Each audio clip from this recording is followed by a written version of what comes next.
Okay, so we're going to talk about putting text onto card templates. So I'll just pick a card template like this one from June CCG, and you can see that text is like anything else, it's a layer.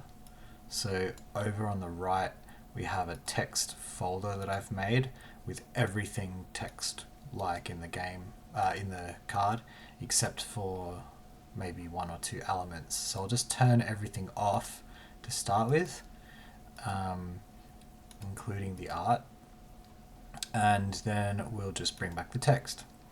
So you can see that if I go to the transform controls, which is V by default, and select any particular spot, I can move it around like anything else. So it's just like an object, and that means that I can actually deform it like an object by just dragging these points here.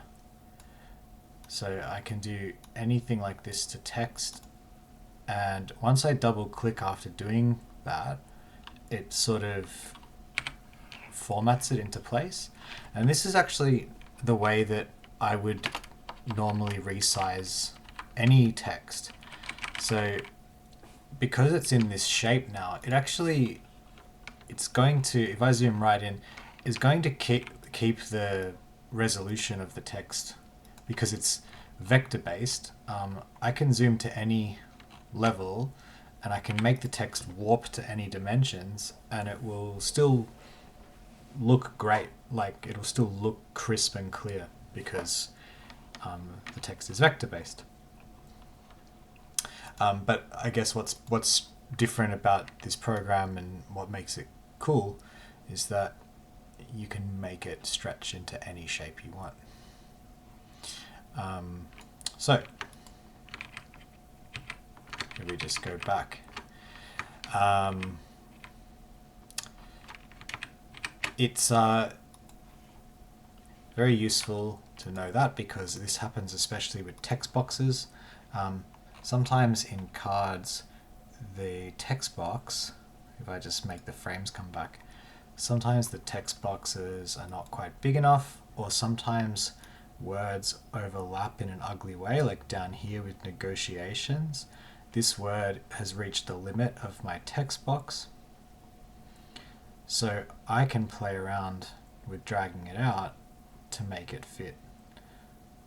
Other things I can do with text are I can use Shift and Enter anywhere in the text and it will put whatever's after onto a new line. If I press Enter, it starts a new paragraph and it leaves usually a huge gap. So I don't want to use Enter, I just want to use Shift and Enter to go to the next line. This is a way to, if I don't like the way this word to is sitting out on the end, I can do that with Shift Enter. So I can manually play with that, or I can bring this in until to goes away. But sometimes you get situations where the word won't quite move exactly where you want it to because it will interfere with another word here. Another thing in text that you can do is, and this is very important, is you can see here, this is the font up here, Arial, and it has a subtype, okay, a style, and it's narrow italic. And then over here, this is also Arial, but it's narrow. So if I change it, if I select the text within that, I can change the style here, narrow, bold, italic, or narrow, bold. And most good fonts have these programmed. They have these subsets. Some fonts only have one option. You have to change the font here. Click here, for example. So this is a font used for my Middle-earth cards. And you can see if I select it, it's got these options: regular, italic, bold, and bold italic. So because text is just like any layer, you can add effects to it. Let's look at the title. Something I did with this text was, I did two things with this text. You can actually see them if you look at the layer over here. Whenever you click with the text tool, whenever you press T and click on a text box, it should open up the text editing part like this, and it also should highlight the layer that the text is on for you. So you can actually, you don't need to navigate through these long lists and try and spot what text it is. You can click away to get rid of that highlighting and click on the text, and then over here it's highlighted subtypes. If I hide that, you'll see that's where I was. So hide and show with the eye. So if I come back to my heading, it says here full heading because there's another longer heading version if the text is too big. This one has two effects applied. I can hide them both and you'll see what changes immediately. So that's what the text looks like if you were just typing with nothing else. So if I add the effects back, you can see I've put two things, a drop shadow. So I'll remove the drop shadow and that's what happens. And then the stroke, I'll remove that and we come back to there. So the stroke, if we go into the edit, I double click on this effect. The stroke is an outline. You can size it in pixels. I've got it at 2 pixels for headings, but sometimes 1 pixel is enough. Sometimes 3 pixels is good if you've got an icon or a big shape. But 2 pixels I find good for headings. And make sure it's outside, because if it's inside, it shrinks the font and it looks nasty. So I go outside. Opacity full, and color, you can change the color here. So that's the stroke effect. The other effect I had was the drop shadow. And the drop shadow, you can angle the shadow. I like to have it at a distance of about 7 pixels because it's just coming away from the letter. You'll see if I move the slider, that's what the distance does. It's just coming off the letter, but not too much to be distracting like this, but it's just coming off the letter. So there's a little bit of, it has a sort of, I think it's quite stylish to have that. So that was 7 pixels. Size, that's how much it sort of dissolves and spreads. I like to keep it low so it's nice and tight. And you can mess around with this, but I find there's no difference between a lot of them.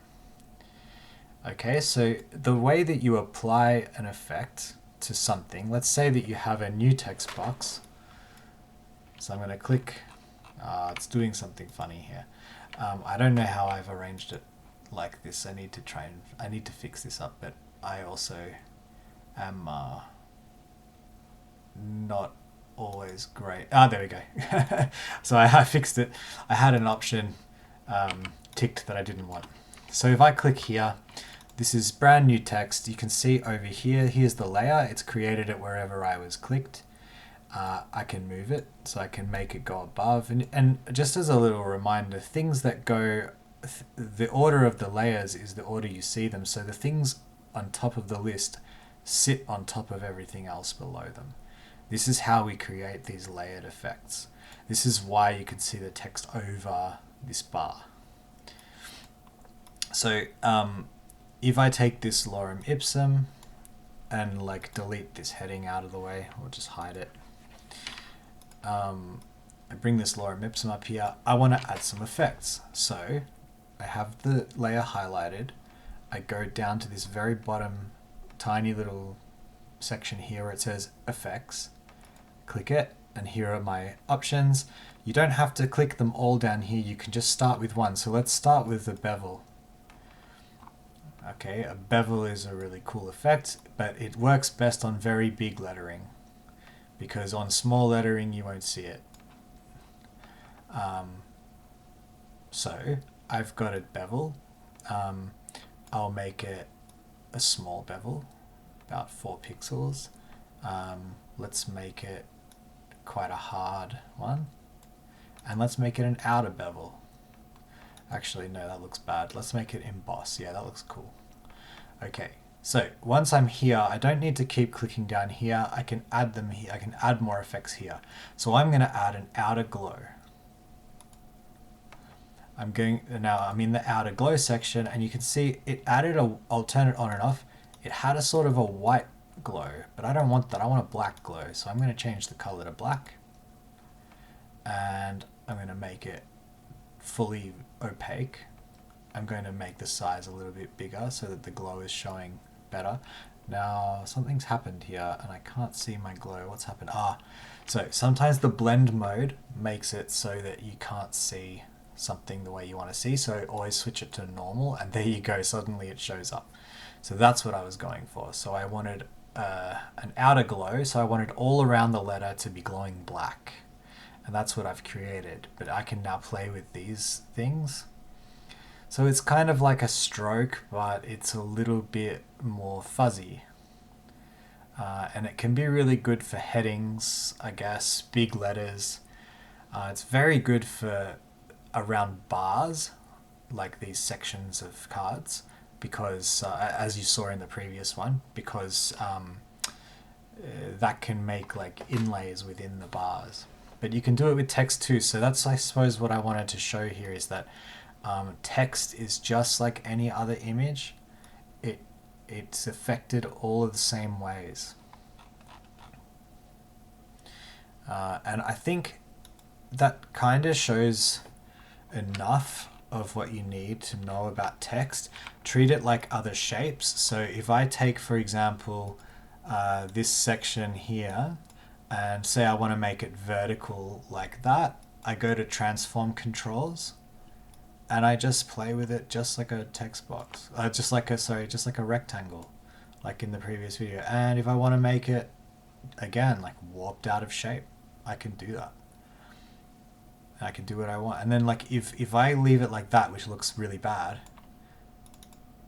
it will still, like, I can still keep typing with that like that, and it'll just keep it like that, which is so interesting. All right, that should cover enough of text.